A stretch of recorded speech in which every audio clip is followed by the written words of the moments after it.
Welcome everyone. This is going to be your Excel Module 1 SAM Project A, and I will do my best to go through it step by step for you. I think you will enjoy this one.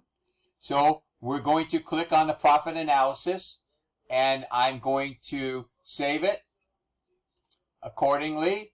I'm just going to click over here. Basically, you're just saving it with a 2. And yes, I know that it exists, so we're good to go. So I have already saved it over here, and it does want to check to make sure your name is on it. So that's the first thing you want to do is go over here and check to make sure that your name is here. Mine is, so that's a good sign. So the project description is Emma is a direct sales representative for Express Buy, which is an online marketplace for consumer products, headquartered in Yonkers, New York. She has created a worksheet comparing the profits of 2 office product lines and has asked you to help complete the analysis. So the first thing it does, it tells us to go to Profit Analysis Worksheet, and we're going to enter the text Express Buy products in cell A1. So I am now in A1, and I'm going to type in Express Buy Office Products. Hopefully I spelled that right. And in A2 is Profit Analysis. So that's our subtitle. We want to clear everything from G2 to remove the redundant information. So I'm just going to type in G2 here to go to it. And then I will right click and choose Clear Contents. That takes care of that one. So now we are going to cell A3 and we're going to change the 2017 to 2019. That's very easy to do. I'm just going to click here. And actually I need to click in cell A1. And I'm going to change this to a 9 by deleting the 7 and then entering the 9.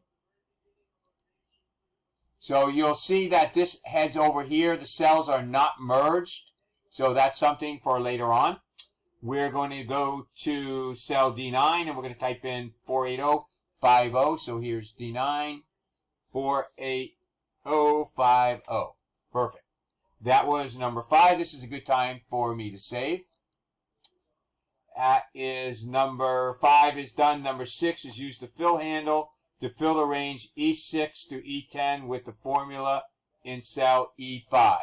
So let's look at E5. So basically we're summing 2019, 20, and 21 from columns B, C, and D. So I'm going to go to the corner here and I'm going to use the plus sign to just drag it down. And everything looks good. Notice accordingly how it's changed the rows to 10.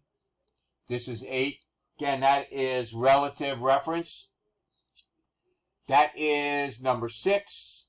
Number 7, Emma wants to calculate the total profit in the sales for each year for all types. So we're going to click in cell B11, which happens to be right here. And we're going to use the sum formula. So I can click on the sum formula here and do it. And it works real well because I'm just going straight up and it ends in 2019. This 2019 happens to be a text entry, which is why it's not finding it here. You can tell it's text by this little triangle here in the upper left-hand corner.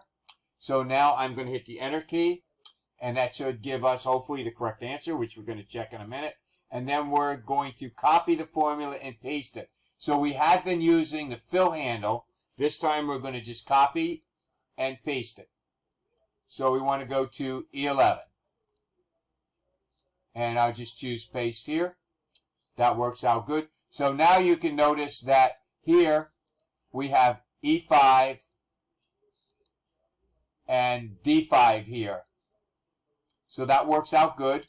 So we may have an issue here, D5, C5 to C10. No, that's working here. So notice that the only thing being adjusted is the column. So that looks good. That was 7B in cell A13. Let's go to A13, which is right here. And we're going to add the word supplies after profit. Let's see. Insert the text 2019 profit after the word supplies. Okay. So 2019-2020 profit. So that works out good there. Enter the information in table 1. So we're going to go here to B18, which is here, and it wants us 34200. I'm going to hit the tab key. 36500 35750. So we're looking good there. Emma wants to know the difference in total profits between the two product lines. So we're going to determine the difference over here. So in cell B23, we are going to enter a formula that subtracts the total profit of office supplies from the total profit of printing supplies in here. So again, let me repeat that. We're going to subtract the total profit of the office supplies from the total profit of the printing supplies. So we need to go to the printing supplies first. So we need to hit equals the profit for the printing minus the profit for the office. So that's 3548 in here.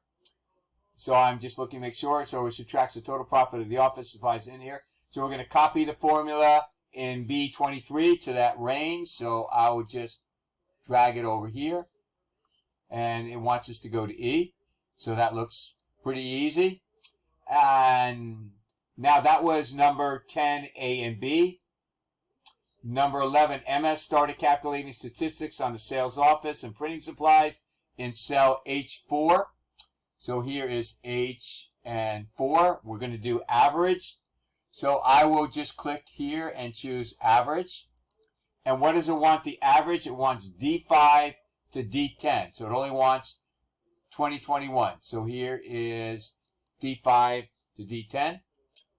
And let's see what else we need to do. So now we need to do the max and the min. So we want the max to find the most profitable. Max is sales of printing. So we'll go in here and choose max. And it gives us the range D15 to D18. So here is D15 to D18. And then the next is going to be the min of the least profitable in the office. So let's go and do min. And here's office. So now we want D5 to D10. So make sure that you're reading in there so you don't mix up the two. Very easy to do. Emma wants to identify the most profitable printing supplies. Copy the cells of C16 and paste the value into I7. So here is C16. I'm going to copy it. And then we want to go to I7. Here is I. Here is 7. So what I'm going to do is I'm going to click on paste, arrow down here. And I just want to paste the values. I don't need to worry about anything else in here. So we don't care about value and number formatting. It just wants the values without formatting. So that takes care of pasting that.